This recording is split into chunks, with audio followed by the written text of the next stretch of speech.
Hello everyone and welcome to some sad news from the chess world. Bangladeshi Grandmaster Ziaur Rahman has died at the age of 50, and he died doing what I imagine he loves the most. He died during a chess game. He was playing in a tournament, it was round 12, and I can even show you the position that was at the board. This was the position he was playing against Animal Hossein, also a Grandmaster, and his opponent played bishop to e2 here, where he can move the rook, of course, rook to d2, rook to e1. Those are the two moves recommended by the engine. He played rook to e1, and in this position he suffered a stroke, was rushed in a hospital, and was they notified everyone that he has passed away. And you guys have been suggesting some of the games that he played. We're not going to show games from this tournament. We're going to show you a game that he played in Kolkata Open Tournament of 2014, where he faces an incredibly strong opponent, Grandmaster Nigel Short, who, of course, I'm sure many of you know, but for those of you who are maybe new to the chess world, let's say in 1993, he played a World Chess Championship match against Garry Kasparov. It was the time of the great divide in the chess world. You had FIDE on one side and the Professional Chess Association on the other side, and Kasparov and Short played a World Chess Championship match for the Professional Chess Association, whereas Anatoly Karpov and Jan Timman played a World Chess Championship match in FIDE. Karpov won against Timman, and Kasparov won against Nigel Short. But it wasn't, it was a fairly strong result, 12.5 to 7.5 in Kasparov's favor. Nigel Short really a strong opponent, and number 3 in the world, only behind Kasparov and Karpov. So this is the game I decided to show you. I will put a link in the description below. It will take you to a Lichess article where you can also check out some of the other games that he played really well. For example, there's his great game against Lokvan Veli and also against Sergei Fedorchuk. So yeah, let's check it out.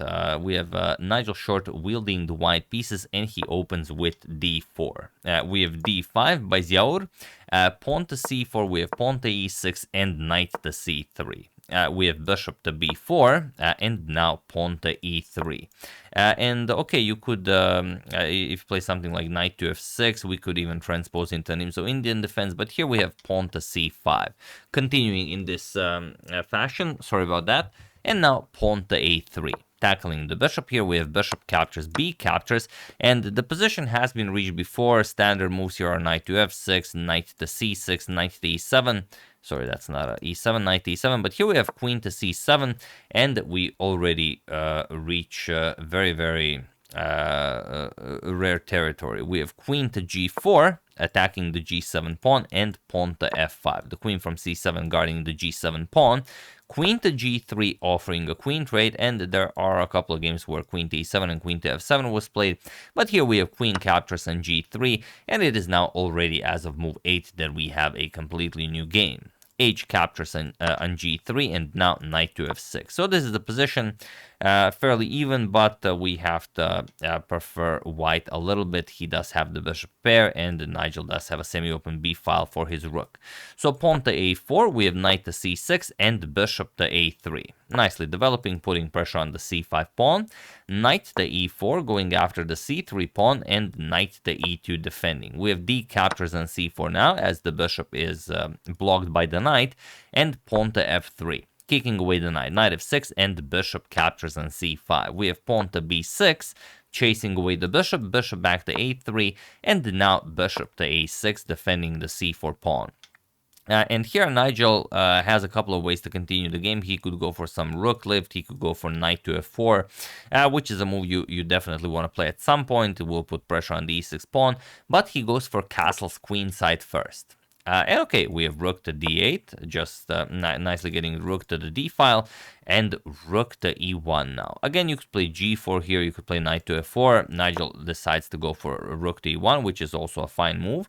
King to f7, adding a defender here, as, of course, you know that e4 is the move that Nigel really wants to play. But the move you really should play is g4.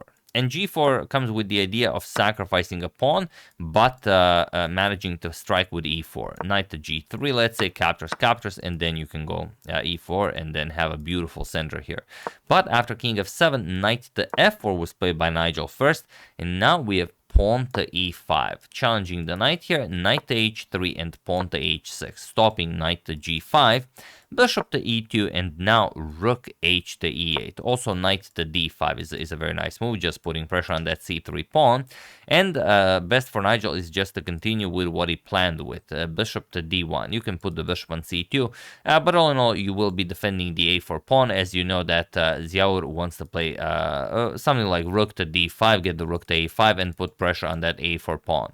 So pawn to f4, and now e captures on d4. We have e captures on d4 and knight to a5, defending on c4, but also just preparing knight to b3. It will be a tremendous square for the knight. We have bishop to f3, and now the position is well, I wouldn't say completely winning, but it is very, very difficult to play for Nigel. But you have to find a precise way on how to continue here. It's not easy. There are very few moves that actually help your position, and there's only one that really makes the position uncomfortable for Nigel. So feel free to pause the video and try to figure out this move that Ziaur played while I give you a couple of seconds.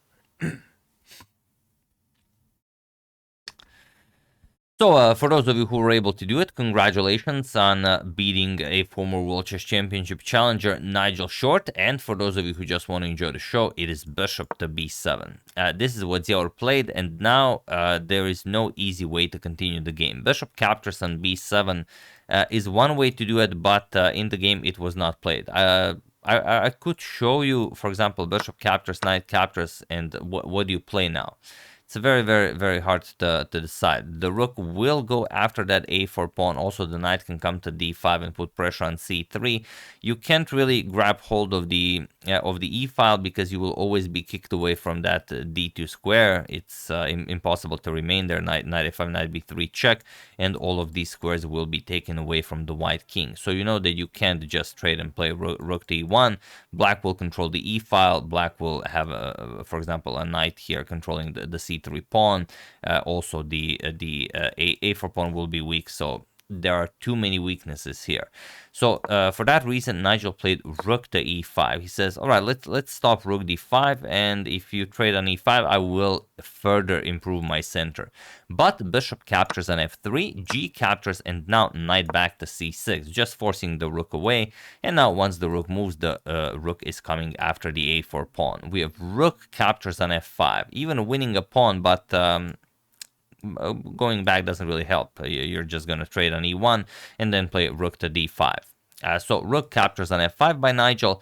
Now comes rook to e3, a different way of infiltrating. We have king to b2, rook captures on f3, and now pawn to g4, but rook to d5, and he was in this position on move 28 that Nigel Short resigned the game, as there is nothing more to be done here. Seems like a premature resignation as the material is completely equal, but what do you do here? Your rook is attacked, your pawn structure will get destroyed. If you capture on d5, the pawn on c3 is attacked. There's no way to defend it. You cannot play rook c1. The knight on h3 would hang. So you could try something, let's say knight g1, but now rook f2 check forces the king even further back. Knight captures on c3, and your entire position collapses. This is falling next. This is falling. This is falling next. I mean, this is falling next. There's zero counterplay here for Nigel, and just a brilliant masterclass with the black pieces against well, one of the strongest players in the world. You know. At some point in time, but still a very strong player, obviously. Even considering just his rating, he was very strong in 2014. So yeah, that's the game. Hope you guys enjoyed it. Very nicely played by Ziaur Rahman, had the highest ever rated Bangladesh Grandmaster. If you want to see the other games, first link in the description below will take you to the Leeches article that talks about him a little bit more. But yeah, just you know, another reminder that you never know when your time has come. It could happen at any point in time. It could even happen during a chess game, during a tournament. It was round 12, and he was doing really well. If he won that game that he was playing, and he was in a better position, I believe he would be either tied for the lead or maybe half a point behind the leader. It was the Bangladesh Open Championship. So yeah, tough break. You never know when your time is coming. So appreciate every moment and make the best of your day. Of every day. So that's the game. Hope you guys enjoyed it. Thank you for recommending games by this gentleman here, Ziaur Rahman. Hope you enjoyed it. I would like to thank Benjamin Nethercott, Andy Flint, Uzi Shalev, Michael Hoff, and James Eugene Cashman for your contribution to my channel. Thank you a lot. I really appreciate it. As usual, you can check two of my previous videos here. Thank you all for watching, and I will see you soon, continuing to check up on your wonderful suggestions and whatever else happens in the chess world. So thank you all. I will see you soon, and have an excellent rest of your day.